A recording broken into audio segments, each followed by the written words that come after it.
सूरजचं लग्न होऊन अजून काहीच महिने झाले होते, पण त्यांच्या संसारात वादळ आलं.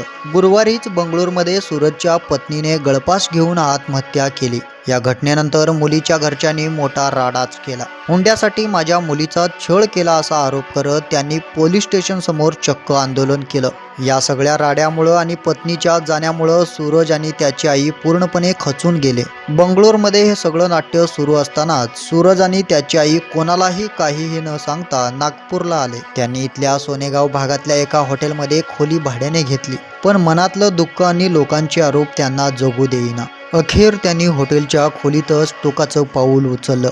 बराच वेळ झाला तरी खोलीचा दरवाजा उघडला नाही म्हणून हॉटेलच्या कर्मचाऱ्यांना संशय आला. त्यांनी दरवाजा उघडून पाहिलं तर दोघांनीही स्वतःला संपविण्याचा प्रयत्न केला होता. तातडीनं दोघांनाही दवाखान्यात नेलं, पण तोपर्यंत उशीर झाला होता. सूरजने तिथे जीव सोडला तर त्याची आई जयंतीची प्रकृती अजूनही नाजूक आहे. सोनेगाव पोलिसांनी या घटनेचा तपास सुरू केला. बंगळुरूमध्ये घडलेली पत्नीची आत्महत्या आणि नागपुरातील ही घटना याचा नेमका काय संबंध आहे हे पोलीस शोधून काढत आहेत. पण एका लग्नामुळे दोन हसती खेळती कुटुंब क्षणात उद्ध्वस्त झाल्यानं सर्वत्र हळहळ व्यक्त होतीये.